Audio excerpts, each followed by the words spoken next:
Hey Vance, how are you? What's up, Mark? Hey, has this been on your mind all season, or was this something that hit you as the season ended and you had time to think about it for a little bit?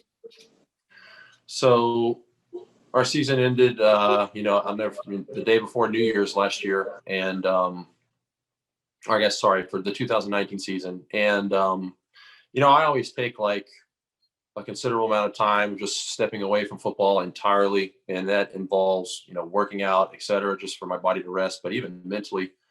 As I've gotten older and older, I started doing it more and more. And then after the 2019 season, I really started thinking about it a lot and journaling and just praying and just trying to figure out, am am I ready to start launching this foundation? And at that point, the idea of what we wanted to do, after football, it was still pretty rough.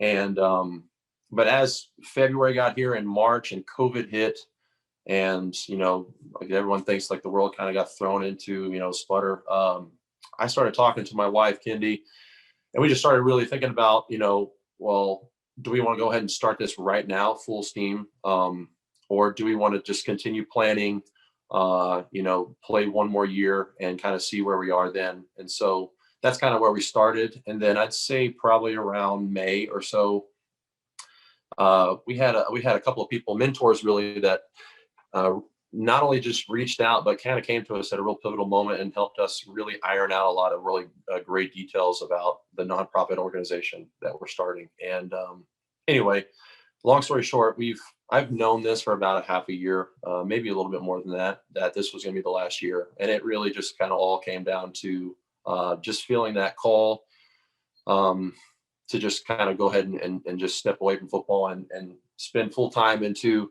the farm that you see behind me, and our project, Hidden Meadow Farm Retreat, that we're very, very excited about. Tim Benz, Trib. So, Vance, just to follow up on that, clarify a little bit, your decision had nothing to do with either the state of the team or with the team maybe going offensively or Ben's future or anything to that degree. This was just about the foundation then?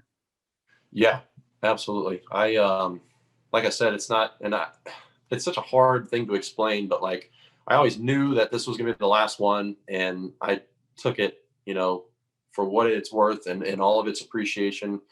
Last home game, last possible home game, last away game, et cetera, et cetera. And it was a fun, long journey this last season, especially with all the success we had earlier. But yeah, I always knew, like I said, from pretty much late spring, that this was going to be the last one, and that we were in a position, you know, to move forward with all of our energy and all of our strength, and to get this thing up and running, and again, kind of starting that chapter. So yeah, I know that there's probably going to be a lot of changes with the Steelers, moving forward, especially after this year, just with money and salary cap, and it's a puzzle that I would never want to sit down and try to put together. And luckily I don't have to try to do that. And I obviously am very, very happy to retire a Steeler. I'm very happy to do it on my own terms, and very happy to, again, just be blessed in order to have it figured out of,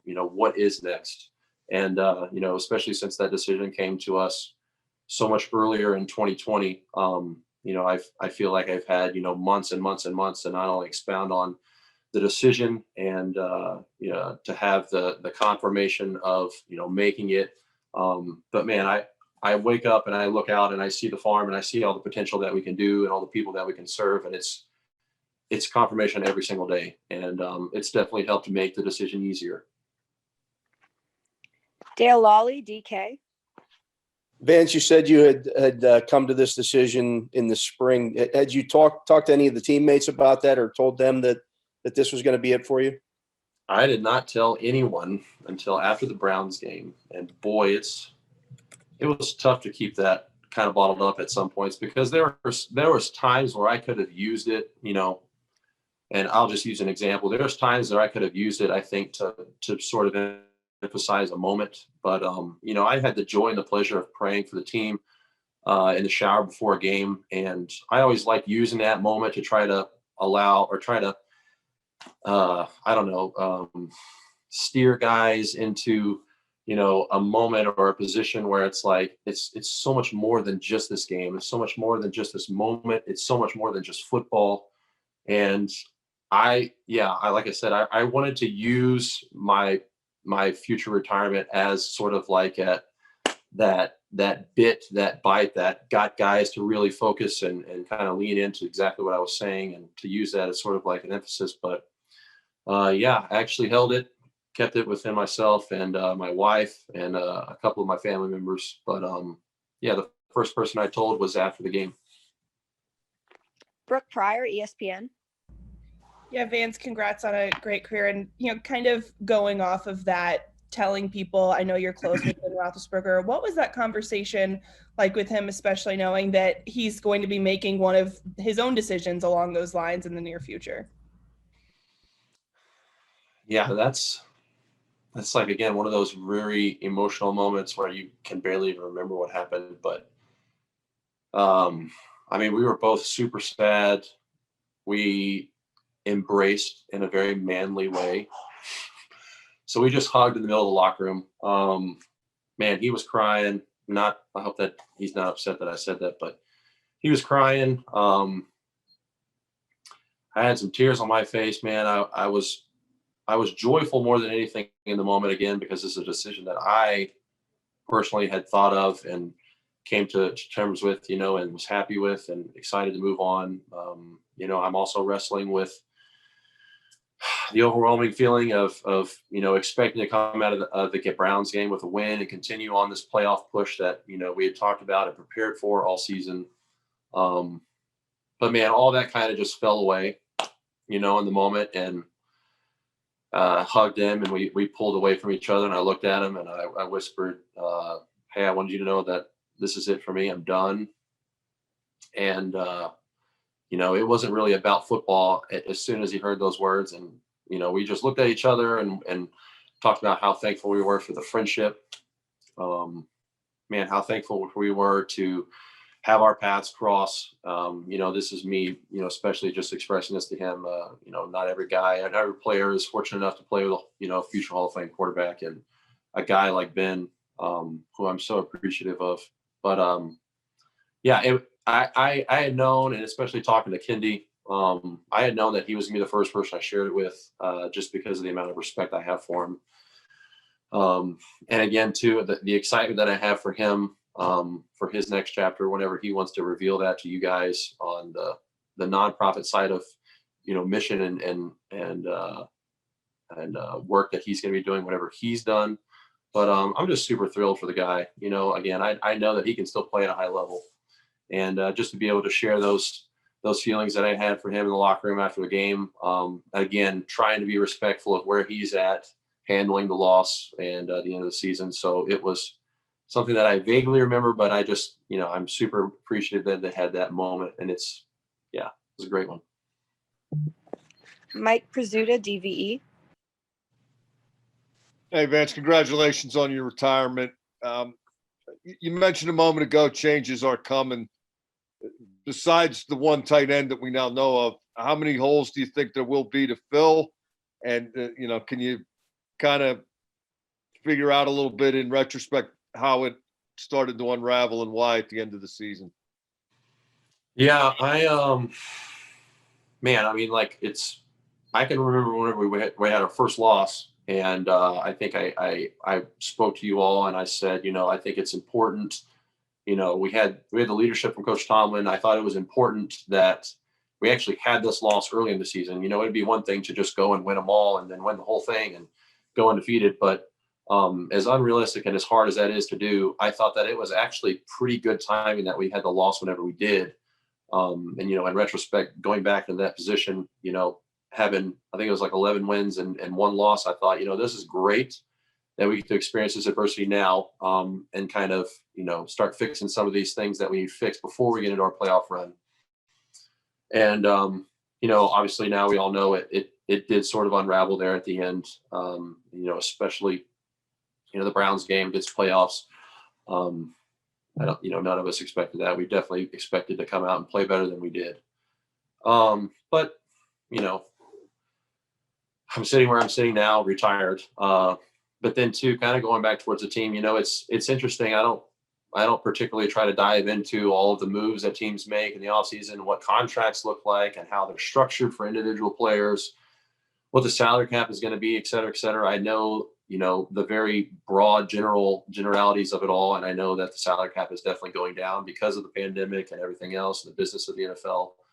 And I do know and appreciate over the course of 8 seasons that there are key moments within teams where it kind of all fits together, where you have an amazing balance of unbelievably talented rookies who are playing, on contracts that deserve to be a lot more, and they will be a lot more whenever you get that second one. And then you have that balance along with veterans who are vested, have been there and done it. And it's even more important when you have it, spread out in individual position groups. And for us, we had amazing veterans on our offensive line. We had an amazing veteran quarterback, and we had young players to kind of gather around them offensively. And then on the defensive side of the ball, we had an amazing older veteran front. And we had unbelievably talented defenders. I think at one point we would sit around, practice the last couple of years and just talk about the number of first-round draft picks on our defense. And it's absolutely like jaw-dropping. And so over the course of eras and successful teams, you find those little pockets where, man, you just have like everything aligned for timing purposes of, again, that balance of young and old. And obviously the Steelers are entering not only a regression of salary cap, but you're also entering a period where all those young players and talented players, their time is up to start getting paid. And, supply and demand, obviously everyone is limited and capped out on how much can go around. So, I definitely respect the decision that is about to be coming up for the Steelers and the organization in the offseason and how the team is going to be structured. But to go into links of what it's going to look like, I think is, honestly don't have any passion in doing so. All right, we got 5 hands still raised. I'm going to try to get to those 5. If your hand's not raised, please don't raise it. Let's go to Jenna Harner, PXI. Vance, when you look back on your career, on what it meant to you to be a Steeler 10, 15, however many years down the road, what are you going to remember the most and what are you going to miss the most?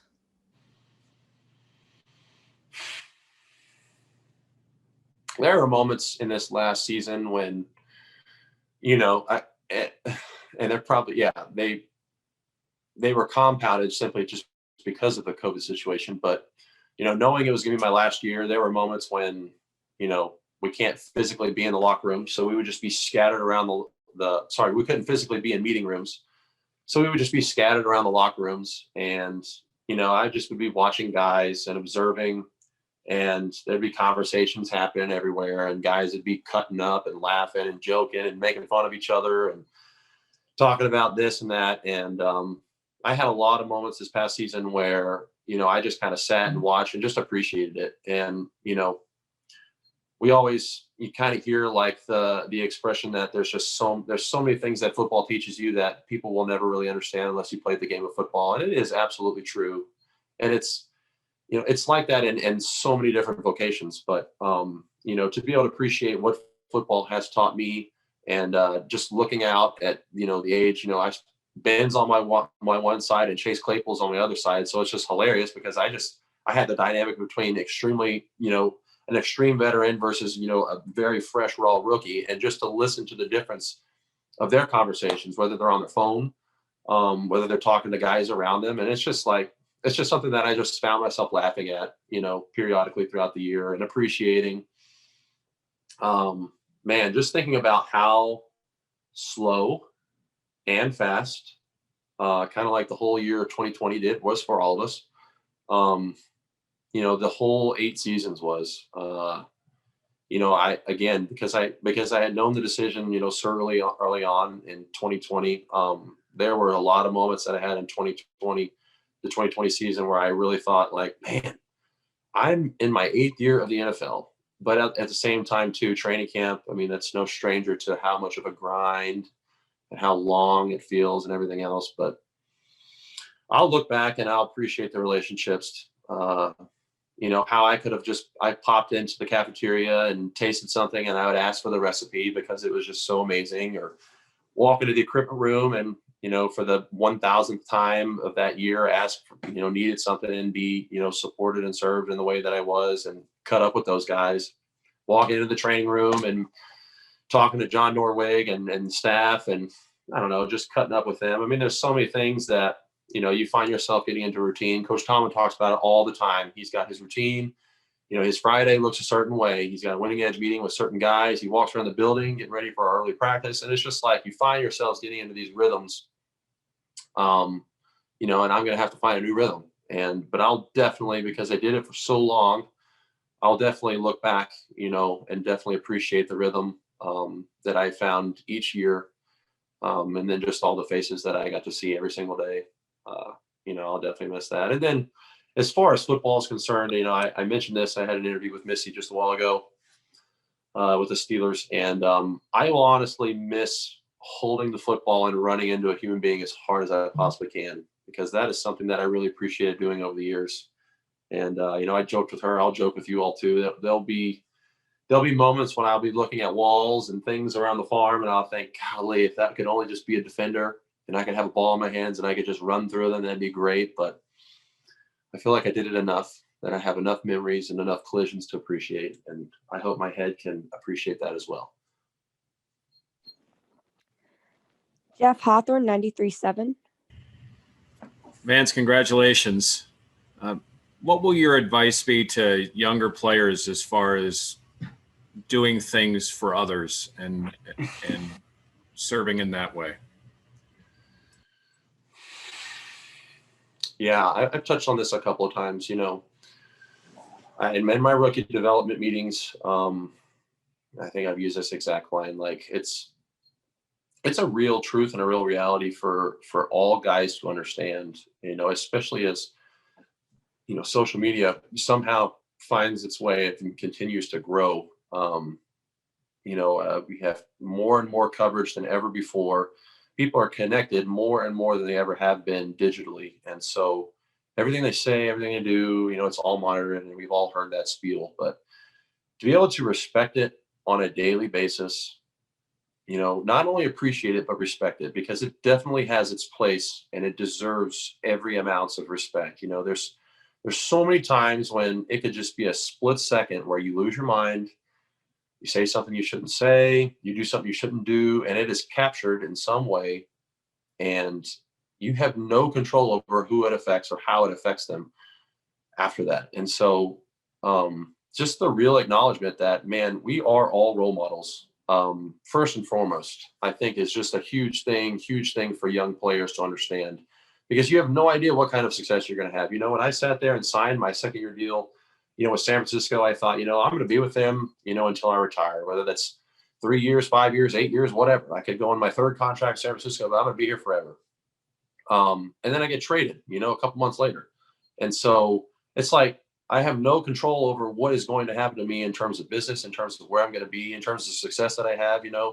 After the year that I got here in 2017, 2018 was a great career year. And I was like, man, I'm just going to build on this. And then, what happened? My productivity went down.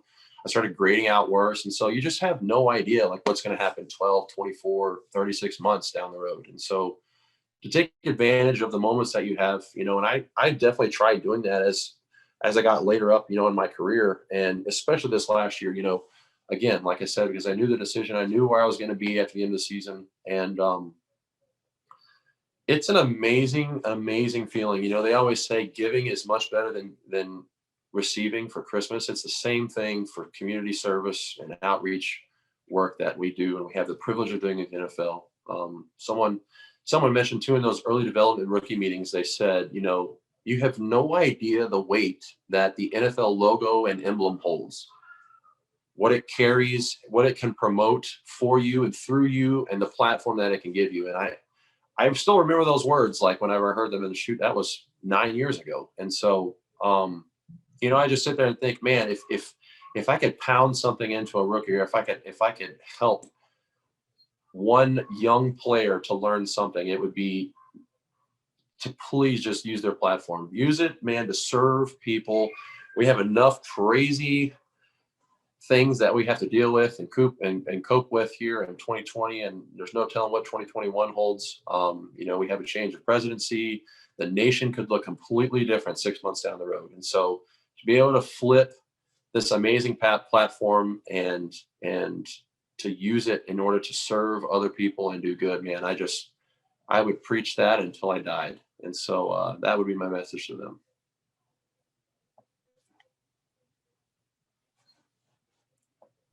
Sorry, guys. Okay, we got just 3 left. I'm going to try to get through them, so bear with me. Alan Saunders, Pittsburgh Sports Now. Hey, Vance, congratulations on the end of your career here. Your position coach, James Daniels, also retiring. Just, what was he someone, when you first got to Pittsburgh that you kind of learned some things from, and how could you kind of describe your relationship with him? And did you guys talk about retiring together? No, in fact, to answer your last question first, he called me, I want to say the end of last week. It was hours before, I think he announced it last Thursday or Friday. I can't remember, but he announced his, and he called me a couple hours before his went public. And, JD is a man of little words. And likewise too, just with us, man, we have so much respect for each other, and, I'll speak on his behalf for our relationship, but, I fell in love with JD over the years. It was obviously, like any coaching transition's weird and difficult, and you're trying to figure out the dynamic and stuff. And, but man, once we got our footing, I thoroughly enjoyed JD so much. And it's actually funny too. I don't think I ever actually told him, but I can remember interviewing with him at the combine, and,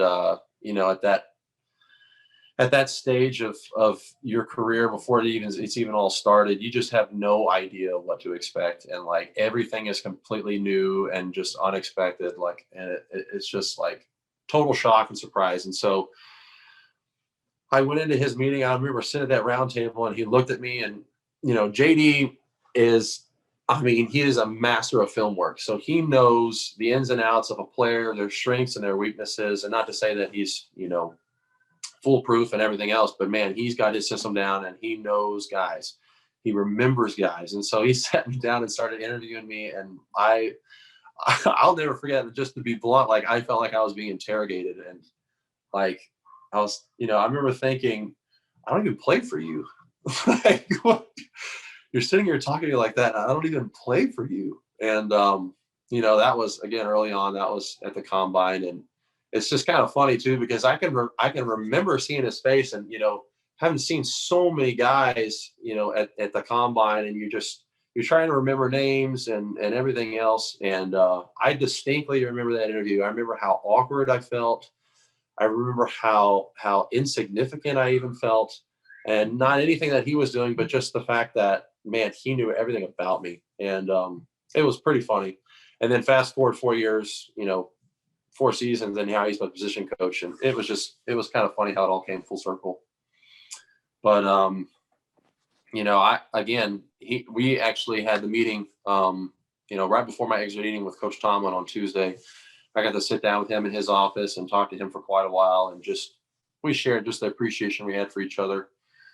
Man, the memories that we had, and, all the players that came through the room that we both got to experience together. And, obviously we were both upset with how the season ended.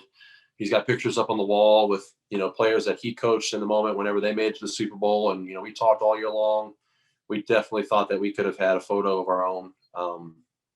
But anyway, man, we just, we sat and appreciated the fact that we both got to leave the game, on our own terms. And again, that's not something that many guys get to do, both on the coaching and players level. But I'll miss that man. He definitely made an impression on me, without a doubt. Will Graves, Associated Press. Hey, Vance.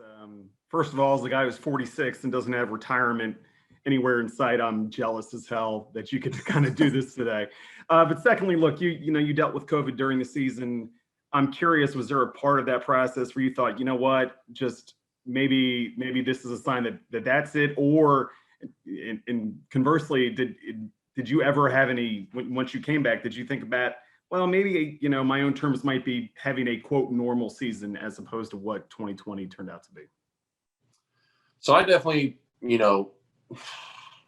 I won't go into my personal beliefs about COVID and that whole shebang, but it definitely, threw a wrench in everyone's plans and everyone's, again, I talked about rhythm earlier. I mean, it threw a real wrench into everyone's rhythms. And, you're, as a player though, at the same time, you are, I would say elite at adapting or having to adapt, and staying light on your feet. I mean, there's always moving parts and everything else. And, you're flying to different states and back. I mean, there's just all kinds of crazy, things in terms of schedules.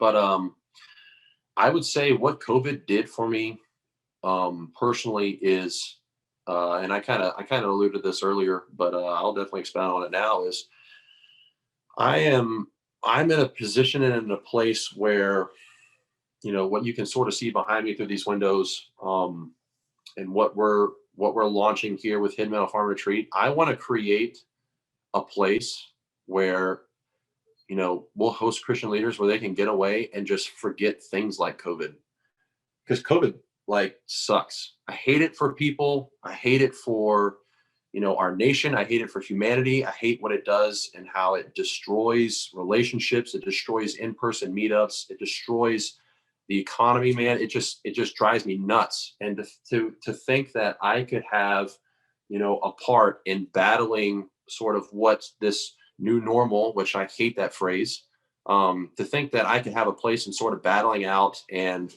creating a place that, creating a place where I can host people and serve people where they can sort of forget about the complications that COVID brings. And that just makes me so excited. There's already enough things to have to deal with in the world when you're in ministry, aside from the pressure and anxiety, performance, something that I'm very in tune with. Man, there's a lot of people counting on you, and to have to deal with COVID on top of everything else, it's just crazy. So whenever that all came along, I thought, you know what? We have this whole thing sort of roughly brainstormed out, and this vision that we've created and, written out on paper for Hidden Meadow. How amazing is it to have COVID introduced to our world and to be able to provide a place of sanctuary and solitude for people that we can bring in to just sort of say man, a breath of fresh air. A lot of us don't really know what that feels like because we have to wear masks all the time. And to be able to create a place that not only is, revitalizing and rest, it provides rest for those leaders and those individuals, to be able to get away and just sort of take a break from COVID and again, all of the complications that it brings along.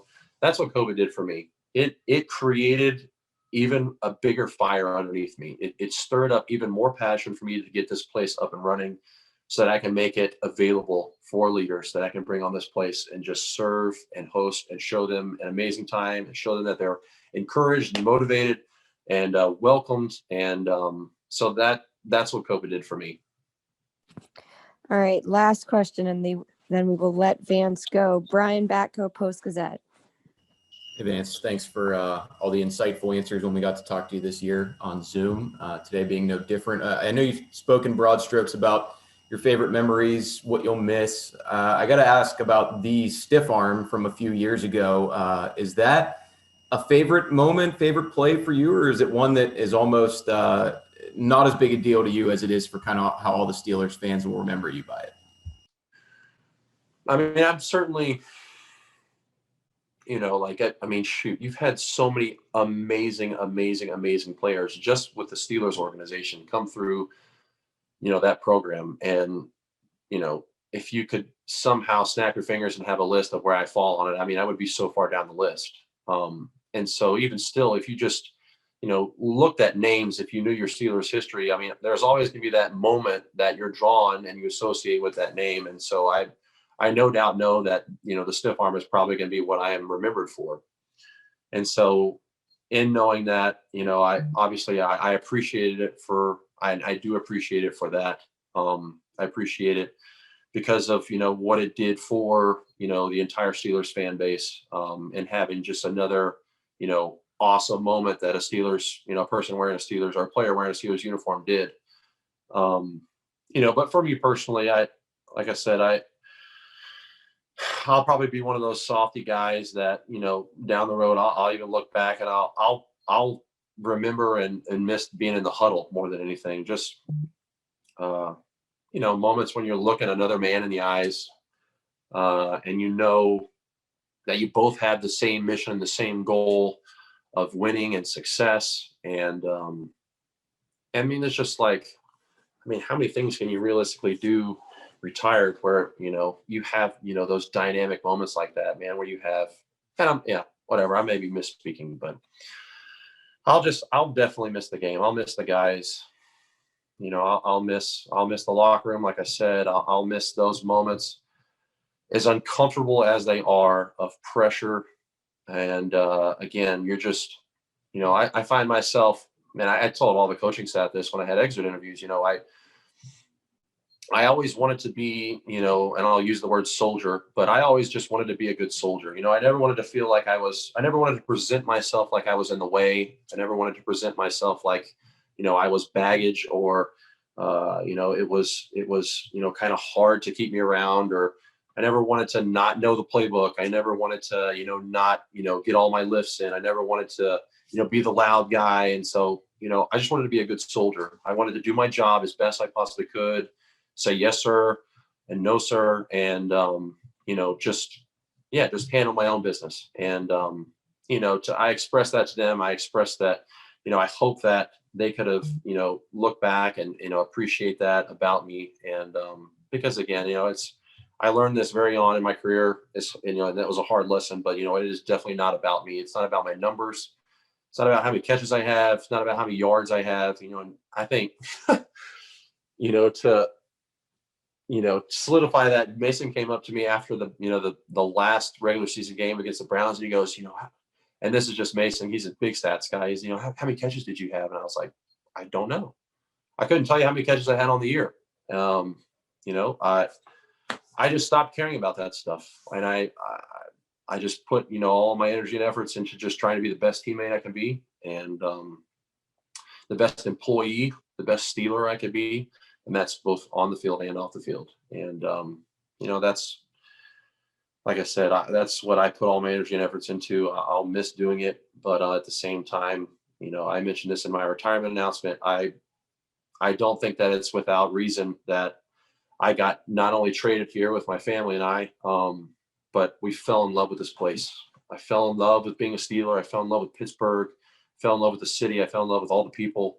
And, you know, not only planting our home, but starting a ministry here.